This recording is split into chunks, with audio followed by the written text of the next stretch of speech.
And welcome to the update. I'm Michelle Stevenson. The federal government maintains that the decision to cap the cost of coal and gas is actually starting to lower electricity prices. Now, households and businesses in New South Wales, South East Queensland, South Australia and Victoria will see their power bills climb by as much as 25% from July 1. Anthony Albanese, though, was told Parliament that his government has put measures in place to ease the burden. What we've done is put in place a real plan. A real plan of $3 billion of energy price relief that they voted against. Up to $500 in bill relief for eligible households, up to $650 in bill relief for small businesses.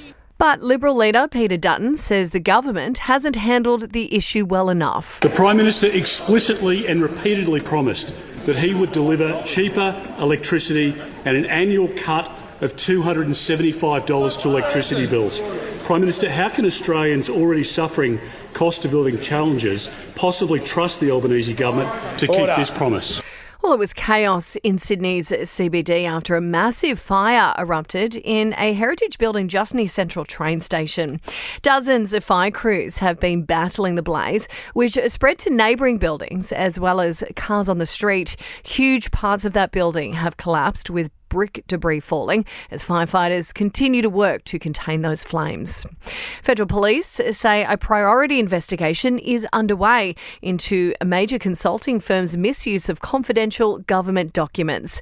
PwC is actually accused of using sensitive information to help multinational companies avoid Australian tax laws, with a senior executive now under investigation. And Commonwealth Bank has announced some pretty big changes for its app, promising a more personalised service for millions of Aussie customers. As fewer customers visit branches, the bank says it is stepping up its use of artificial intelligence to allow a greater connection with the app's users.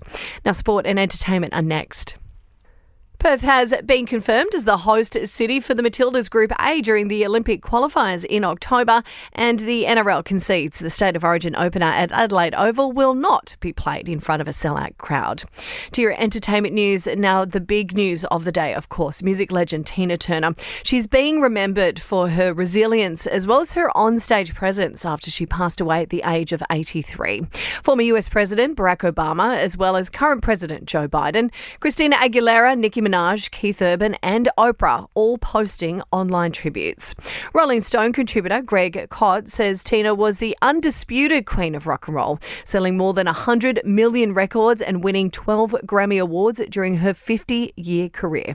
Artists like Rihanna and Beyonce and Taylor Swift, who are headlining arenas now, all should be doing tributes to her because she paved the way.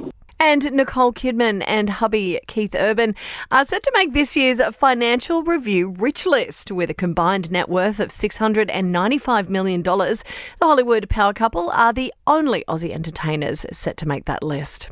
That's the latest from the Nova Podcast News team. We'll have another episode of The Update for you tomorrow. I'm Michelle Stevenson.